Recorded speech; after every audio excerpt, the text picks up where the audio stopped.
This is Rick Gleason and Don King, and we're coming to you from the heartbeat of worker health and safety from the University of Washington Continuing Education section, also the University of Washington OSHA Region 10 Training Center.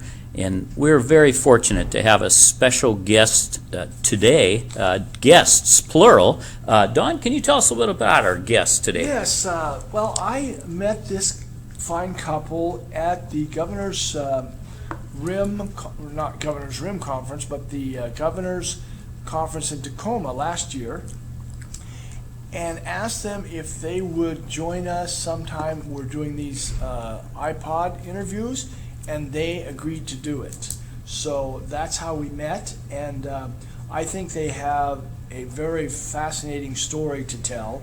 And I am going to let Russ and Laurel introduce themselves and start with where they want to go with this story on what happened to Russ some 20 years ago. Yes, I'm Russ Youngstrom. And I'm Laurel Youngstrom. Yeah, 11/8/95, I went to work as a commercial painter. I was the tough guy. I was the one that didn't have to follow the rules. I was always a risk taker. And so, first thing we had that morning when I went to work was a safety meeting that I completely ignored. And then later on in that afternoon, we had to have another safety meeting that I completely ignored. And that safety meeting was a fall protection safety meeting an hour and a half before I fell. I always had risk-taking behaviors, always pushed the issues. I wish I would have thought about my family when I was at work. Got it. I was the one who got the phone call. I was working in a nursing home, and it was about 5 o'clock in the evening, and my supervisor said, "You have a phone call." And nobody wants to get that phone call. Nobody wants to make that phone call. And all they could tell me was that my husband had been in a serious accident, and I had to get to the hospital right away. So I drove, not even knowing if by the time I got there, whether or not I would be a widow. Wow. That's Hard to believe 20 years now have passed since that time, and I'm sure there's so many things. But Russ, you mentioned one interesting thing, that you were probably the most productive painter, and so everyone talks about safety, but they always add, by the way, as long as you're on time, then and under budget, then you can be safe. And so, do you think there was kind of a double standard of safety and productivity? For the company I worked for, I would say no, but I put it upon myself that it was like that. okay. Interesting. Okay. Wow, that's, yeah. So, I think what happens to everybody reads about these things, and then it's like for 10 minutes everybody's like, wow, that's terrible. But I don't think they ever really know and hear the rest of the story. And I think that's the part that is really important for people to hear about, how you, Laurel, and Russ had to put your lives together on a whole nother scale. Yeah, when I got hurt, my injuries, I had cracked my head, broken my shoulder, broke the ribs, collapsed the lungs, broke the back in 3 places, and severed the spinal cord. And once I got stabilized, my nickname was 2%. I have had 22 surgeries in the 20 years. I've had MRSA 11 times, osteobone infection 7. Laurel and I were tested. The more that went wrong is the stronger we got. Wow, that's amazing. Hey, help us out. Were you on a scaffold? Were you on a ladder? And I mean, how exactly did you fall? Yeah, we were power washing outside of the pulp mill, and we were in a 2-man spider unit. That's what window cleaners use to go up and down the outside of the building. And it was my idea to let's pick it up and tie it off up against the handrail for the rest of the evening.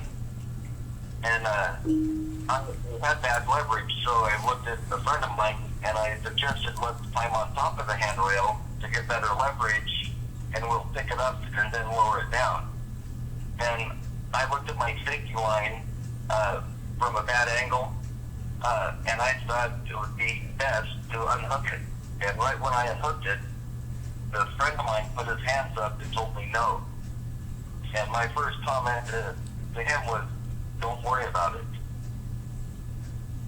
And then the second signal I got was from the guy upstairs. When I was on top of the handrail, I got the chills and the goosebumps down the back of my neck for about 5 seconds. A really eerie, creepy feeling, and I ignored that. And within seconds, I was falling backward and down, approximately 30 feet. Wow. Oh, Amazing. okay. Amazing. So, but your point, there were signals, there were indications, there were signs, but maybe sometimes we just overlook those signs.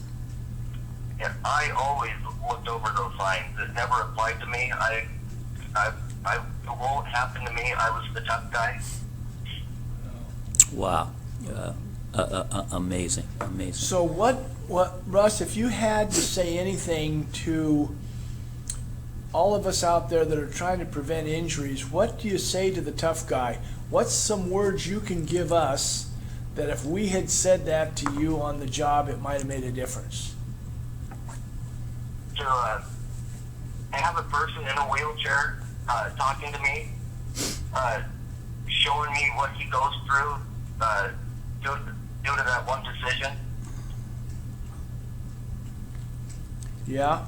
And you mentioned something about thinking about your family, and that wasn't something you normally probably did at the normal day of how any accident or injury might affect them.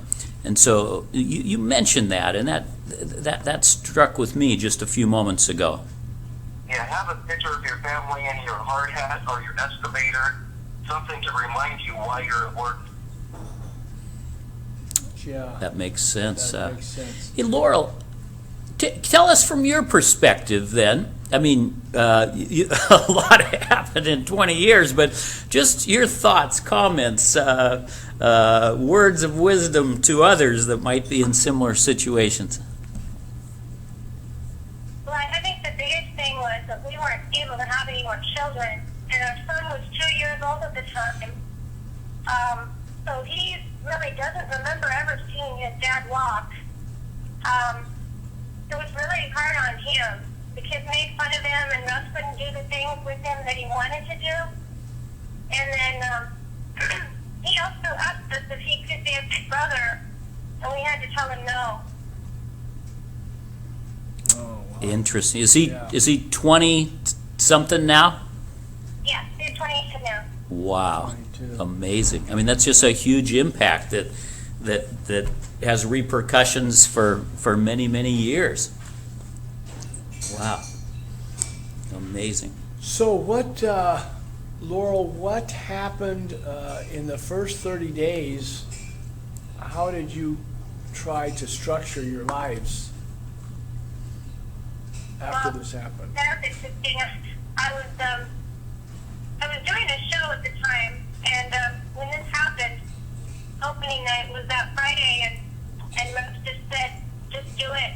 You need to just stay busy and keep going. So I would drop my son off in the morning at the daycare and go to work, and then I'd go do the show in the evening, and then we'd go see him on the weekend. Because it was way up in Everett, and we live in the Maple Valley area. So it was tough. And then he was in the hospital down there for about a month, and then he transferred up to Good Sam and came home. He went to work one day and came home 3 months later. Yeah, to the family. Wow. Amazing. Yeah. Oh, man. So, what are some of the things now that have you folks, do you have a faith that you're involved in or a church? Yeah, we actually, we belong to New Community Church in Maple Valley, and we are the teachers for the 2- and 3-year-olds every Sunday at church, and it's kind of heartbreaking sometimes. There's one little girl that she comes and picks up his legs and puts them under her arms, kind of like a wheelbarrow, and she says, "You can do it, Mr. Russ, I'll help you walk." Yeah. Wow. So, what do you think makes people feel that they're invincible out on the job? What is it that makes them feel that way, Russ? What I've noticed more recently is the extreme sports you see on TV.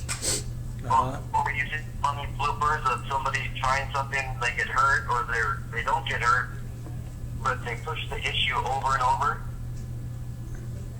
Yeah. And from your friends that they can do a backflip, and you can do 2 backflips. Right. Absolutely. Hey, Russ, have you had a chance to go back in the painting contractor that you worked for, and just speak to their workers today? Have you had a chance in the last 20 years to communicate with them? Yes, we have. We've done some talks with them. Excellent.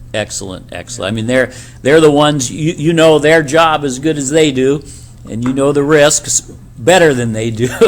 And so that's your chance in that group, and then also with places like the Governor's Safety Conference, where your audience there was a huge audience, from all different companies, contractors, facilities. So your words are really something that can help people, I think, in the future to understand the consequences of their actions. And I thought when you break your back or sever your cord, you're confined to a wheelchair. I never imagined I would be wearing a diaper every single day from 30 years old and now. Messing my pants, peeing my pants happens 3-4 times a week. It's very frustrating, but it was my decision to unhook my safety harness. Yeah. Got it. Yeah. Oh my gosh. Wow. Well, this has been very, very informative. I think not only to Don and I, but to our listeners who really are from all different, companies, facilities, types of industries, but we all share a possible risk on the job of what we do, and we also have decisions that we can make to do that job safely or do it quickly, but maybe not both. And so I'm going to let Don wrap us up here. And again, this has been Rick Gleason and Don King from the Heartbeat of Health and Safety. But maybe, Don, any last thoughts for our guests? Yeah. Russ and Laurel, thank you again for speaking with us. We appreciate it very much. And I think what is appropriate for what Russ and Laurel were talking about is life is 10% of what happens to me and 90% of how I react to what happened. So I think that kind of sums up what takes on in our life when we have a serious accident. Can I say one more thing? Sure. The number one, I let my family down, and I also let our safety director down. He did everything possible by training me properly to make sure I made it home to my family. And out of all the people I hurt, he was one of them that I hurt the most. And I feel so bad about that because he did everything he could to prevent this. Wow. Well, I guess the best thing we can do, Russ, is keep Keep in mind what you were doing and why you were doing it, and any words you can ever send to us or talk to anybody about is when you think you've got all the answers, understand you don't. Yes. Absolutely. So thank you so much. Go ahead. When you leave the house, give your wife a kiss, your child a hug, because you never know when it's going to be your last day or when you're going to see them. Yeah, makes sense.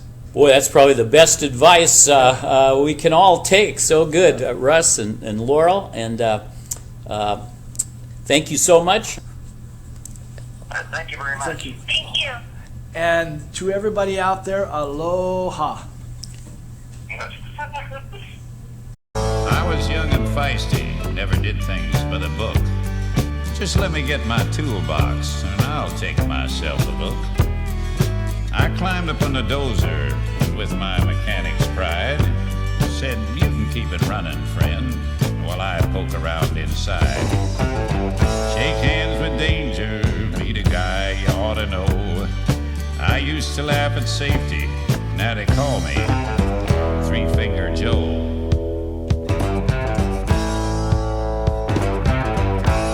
Though I learned a lesson, I forgot it soon enough. The nicks and burns and scratches showed the young ones I was tough. Till another morning, I was grinding on some steel. My other hand got careless and fed my skin into the wheel. Shake hands with danger, step right up and say hello. Grinding wheels and metal, I what made me Three-Finger Joe. I've seen mechanics burning, and I've seen them take a fall just to save themselves a minute, and I've seen them lose it all. I've watched them courting trouble, seen them take a chance and lose. They get careless for a moment, spend a lifetime with the blues. Shake hands with danger. Shake hands with danger. Shake hands with danger. Shake hands with danger. Shake hands with danger and some friends I used to know. Compared to them, I'm lucky to be just Three-Finger Joe.